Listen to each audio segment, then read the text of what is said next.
Hi, here we are at the Intensive Weekend 2005, Breckenridge, Colorado. I have 2 children testing this weekend. My daughter Brittany is 9 and she's going for her certified first degree. My son Nicholas is 10 and he's going for his black and gold belt. And we're having a great time so far. Weekend's off to a great start. They currently left for a 5-mile run.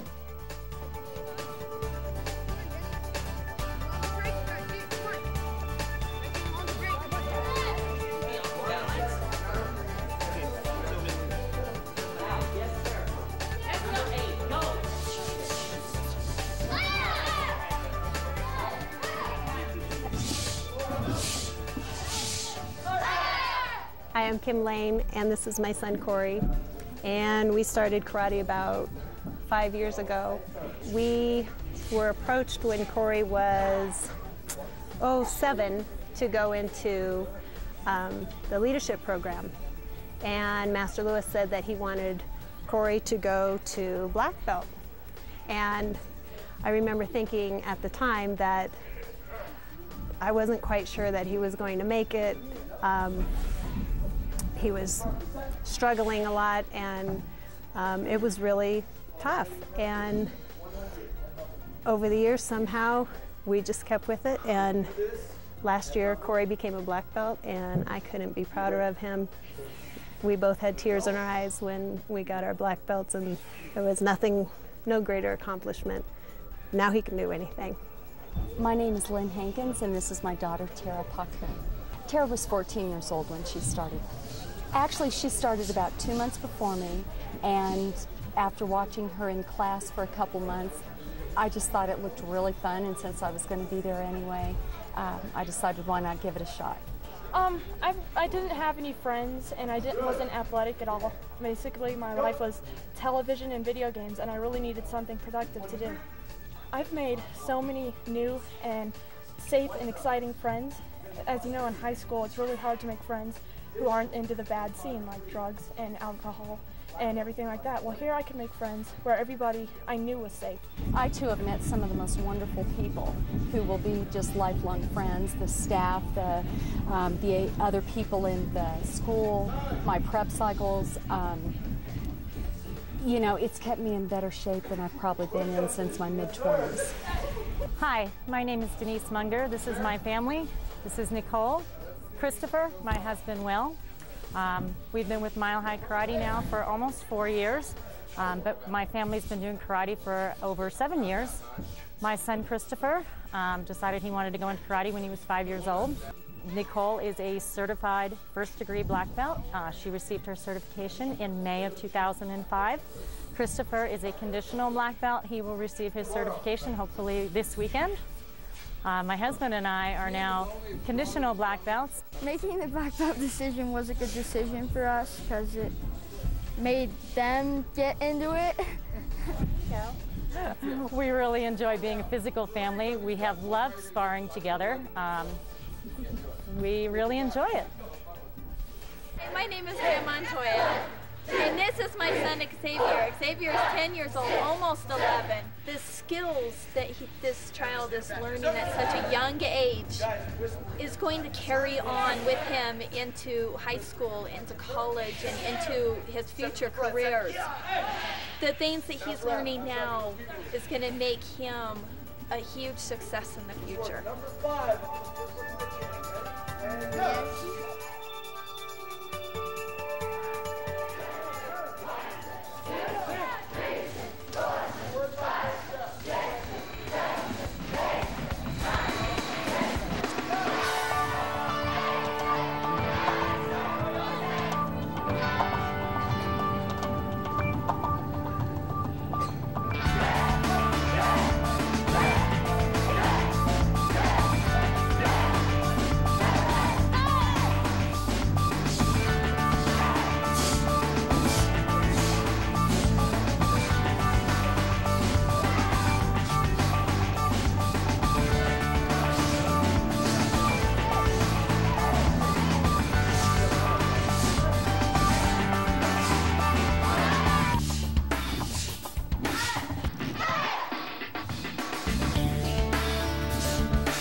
Okay, everybody ready to roll? When I started in the martial arts in 1969, I was 14 years old. And I was intrigued by the arts. I grew up in an environment that was not such a nice one. I went to a high school that was not such a nice one. How many people in this room have seen the movie Lean on Me? Joe Clark, Eastside High School, walking around with a baseball bat and a bullhorn. Well, I was in that school long before Joe Clark. Before Joe Clark got to clean it up, I was one of the students. So it wasn't really a learning environment. And I tried to focus on other things. One of the principal things I started to focus on was the martial arts. In 1969, when I began, and Master Oliver began, we trained as hard as we could. We tried to follow the right people, the right instructors. And I had some phenomenal instructors in New Jersey and New York City. I ultimately went to Korea. I trained in Korea for about 1.5 years and been back there several times since. But when I was 14 and this all began, I used to read every month, religiously read Black Belt magazine, Karate Illustrated, anything that had to do with the arts. And ironically, that guy's picture was on the cover every time I picked up the magazine.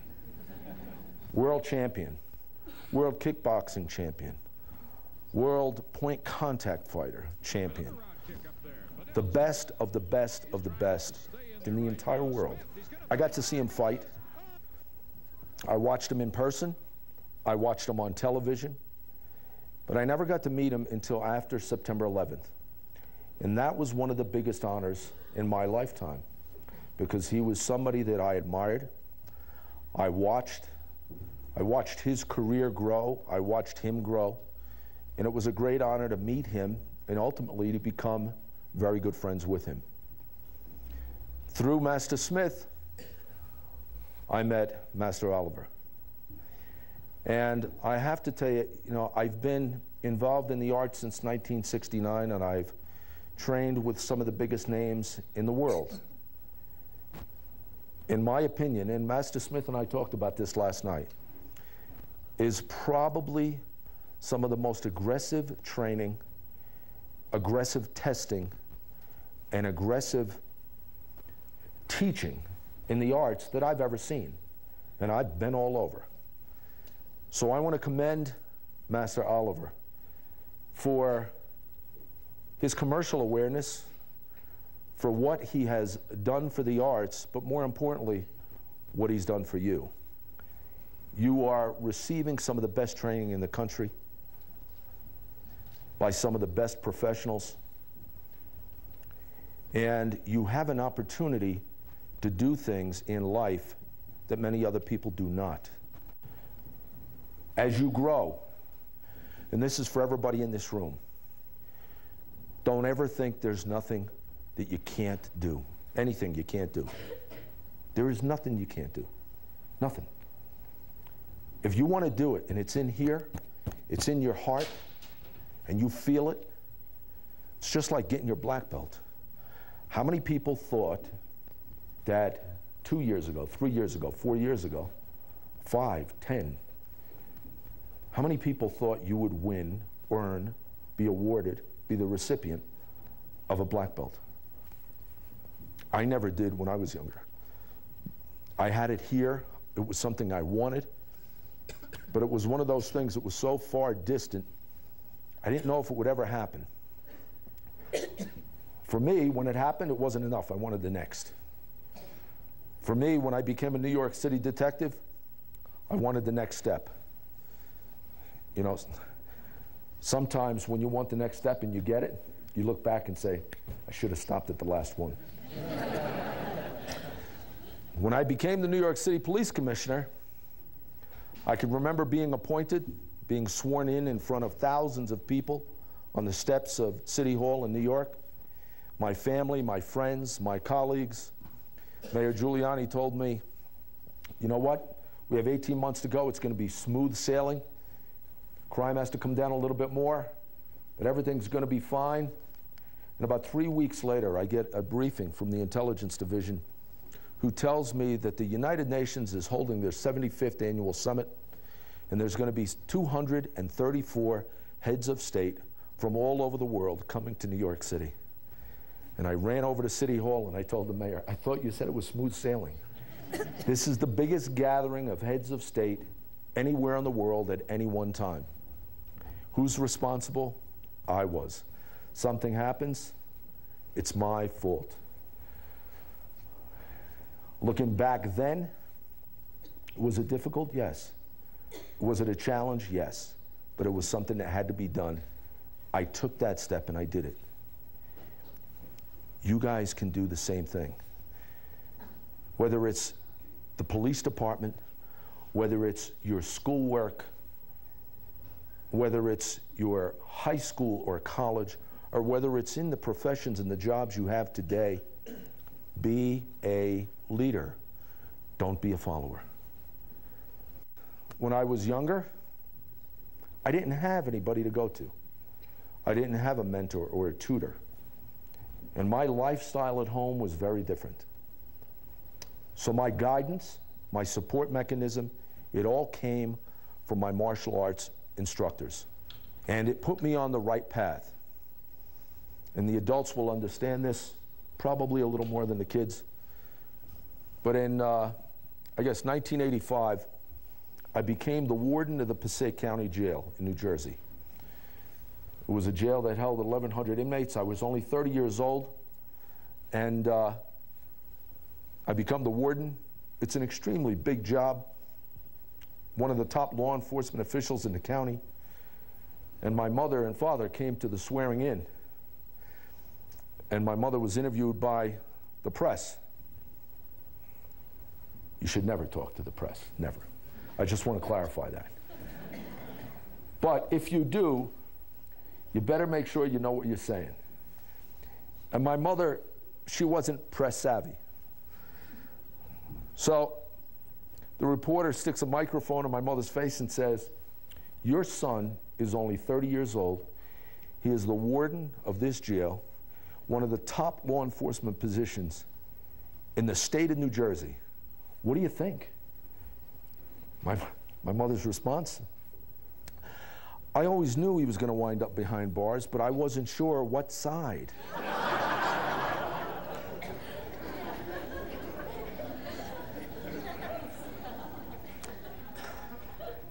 It is funny now, it wasn't funny then. And she was absolutely right. There was a time that I could have gone either way. But I became the warden. Why? Because of the martial arts, because of those instructors. Because an instructor sat me down one day and said, look, you quit school, you shouldn't have. You have to get a life. You have to get some training. You have to get some internal stability. You need to go in the military. And I listened, and I did. And between my martial arts training, between going in the military, that was sort of the beginning of my career. One step after another. And with all the dedication that I pursued the arts, I pursued my career. I went in the U.S. Army. I became a military police officer. I was on the United States Army Martial Arts team at Fort Bragg, North Carolina. I got out. I became a cop. I went to work in Saudi Arabia for the royal family from 1978 to 1980 in the security branches. I left, I came back, I became a cop in North Carolina. Became a cop in New Jersey. I went back to Saudi Arabia again for nearly 2.5 years, where I ran an investigative division for the royal family's medical facility. I came back to New Jersey. I become the warden of the Passaic County Jail. And one day, you know, when you're the warden, you're the chief. You're in charge of the whole department. I had 700 people. I had 1,100 inmates. I had a big budget. I took off the gold shield. I took off the white shirt and the stars. I gave back the car and all the perks that come with the job, and I went across the George Washington Bridge, and I became a New York City police officer, a white shield cop. I started from the bottom after I was on the top. Why? Because it was something I wanted. Because it was something I dreamt about in my younger days. And I did it. And I can remember everybody telling me, you have lost your mind. Completely lost your mind. This is back in 1986. I was making $55,000, $60,000 in 1986, $60,000 a year. I'm in charge of my own department, and I gave it all up to walk a footpost in Bedford-Stuyvesant, New York for $23,000 a year because it was something I wanted to do. And they were right at the time. They were absolutely right. They said I was nuts. They were right. I was absolutely out of my mind. But 14 years later, I got called into the office of Rudy Giuliani, and he told me some very good news. He said, you are going to be appointed as the police commissioner. So I went from the bottom of the NYPD. 14 years later, I was given this shield. It's 18 karat gold. It has 5 platinum stars. It was created by Tiffany's in 1897. And the first New York City Police Commissioner shield went to somebody you all know, everybody in this room. His name was Teddy Roosevelt. Teddy Roosevelt, our president, was the first New York City Police Commissioner. So when I stood on that podium and I swore to uphold the Constitution and the laws of the state of New York and the city of New York, I could remember looking out in the audience and seeing some of those people that told me 14 years earlier, that I was out of my mind. In my mind, as I was taking my oath, I thought, who's laughing now? Why? Because it was in here. It was something I wanted to do. And no matter what it is in your job, in your school, no matter what it is, you can do it. Don't ever forget that. And I had somebody very early in my life, when I was in high school, one of my guidance counselors. How many of you young kids, how many of you like your teachers? You like your teachers in school? How many don't like their teachers? It's a very political group. Well, I had a teacher that told my mother in school I would never amount to anything. Say he's useless. He's never going to be anything. And I could remember how much I hated that teacher for saying that. How much I disliked that teacher for saying that. Because I knew in here I was better than that, and I could do something. I didn't know at the time what I could do, but I wanted to do something. I was 16 years old when that teacher and a guidance counselor basically told my mother I was a vegetable. Well, here it was, sometime later, that I am being sworn in to run the biggest police department in the free world. Well, that teacher was wrong. People that tell you you can't do something, they're wrong.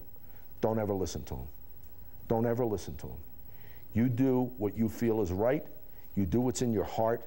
You do what you believe in. And you do it with every bit of passion you can find in your body. And you will achieve that goal, whatever it is. But you can guarantee when you walk away with your first degree or more, you can guarantee it was well deserved. It was well earned. Nobody gave you just a piece of paper. You didn't buy it and pay for it. This is something that was deserved, that you worked extremely hard for, and you should be commended for being here. Nobody does this. Believe me when I tell you, nobody does this. Nobody has the following he has. Nobody has the camaraderie he has. Nobody is insane enough to give a test for 48 hours. But that's what makes this so great, so good, so real, and something that you all should be extremely proud of. With that, I think we should give Master Oliver a big hand.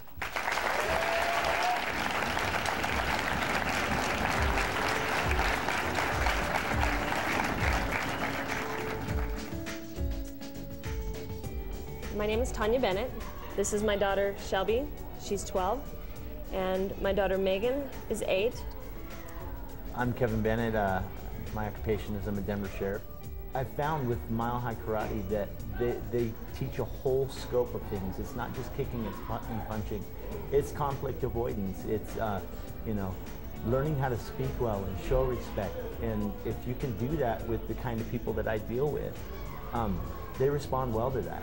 And usually 9 times out of 10, you can avoid a conflict just by some of the things that Mile High Karate teaches. Megan went in for her free lessons and took to it like a duck to water.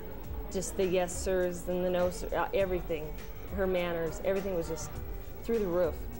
With setting goals, what she wanted to be, what she wanted to do, it was definitely the right move on my part to walk in there and talk to them. Megan has absolutely no fear, which scares me to death. I'm Doug Succi. I'm a network engineer for Level 3 Communications. I'm Brian Sexton, and I work for Kelly, and I'm a first-degree black belt. And I'm Kelly, and I'm the mom.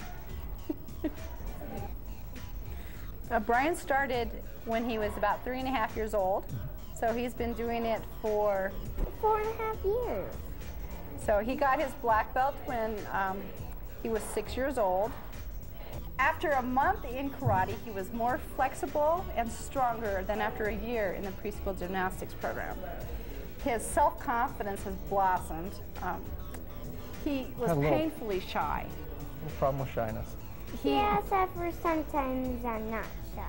The moment he walked in, it was what he wanted, and he saw the black jacket, and that is what he wanted to do. No hesitation whatsoever. And he learned to count, and he learned his colors, all at karate, because all the different colored belts. And he would tell people what belt color he was, and what the next one was, and what the next one after that was. And it didn't matter where he was on the... Even though I am color challenged. You are that. You get your belt colors right. The school owners talked to us and said they had a new program coming out. And I said, come on, you guys. He's what, 5 years old at the time? 5.5. You want to put him in the leadership program. And they said, okay, we want to show you something. And they took him out and they put him in the middle of the floor and said, okay, Brian, I want you to start warming them up. And he did.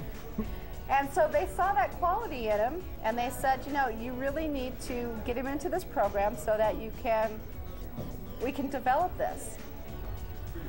Well, what do you think, Carly? I think once you get into it, you just want to keep going for that black belt. Carly's just always been the type that every night when you come home from karate, when you're trying to watch TV, Carly was doing karate back and forth in front of the TV. She just kept doing it, and had an excellent memory, and just always seemed to do real well, and it just seemed natural for her to keep going right towards the black belt.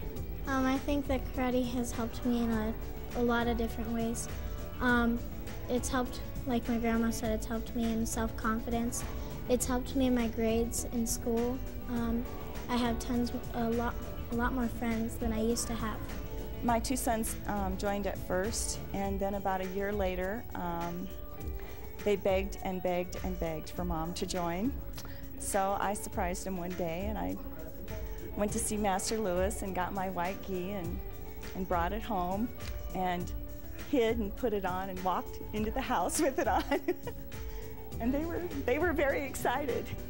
The return that we've made on that investment has been priceless. I mean, I can't imagine any other activity that would have helped him grow so quickly into such a strong young man that he is today.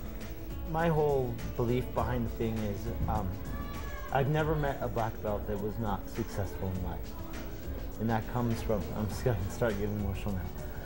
That comes from the goal setting that they teach. Having confidence in what you do, having the pride to strive for better things for yourself. When we were in the winner's circle and we ran around and everybody had tears in their eyes, and Corey ran up to me and gave me this big hug right when we were introduced as the newest black belts of Mile High Karate, and it was just like the most high life experience. I'll never ever forget it. Had it not been for the arts, I promise you, there is no doubt in my mind, absolutely, unequivocally, I would not be standing in this room today. I wouldn't. I wouldn't have been in the Passaic, well, I may have been in the Passaic County Jail, like my mother said, not as the warden. I would have never made the PD. I would have never made police commissioner. I'd never been in Iraq. I wouldn't have been nominated for the Homeland Security Secretary, nothing. I'd wind up, I'd still be in the streets or I'd be in jail, one or the other. Just like every one of my other friends. Their lives did not progress like mine. And had it not been for the martial arts, I am confident that wouldn't happen. So, that's what it's done for me. Thank you.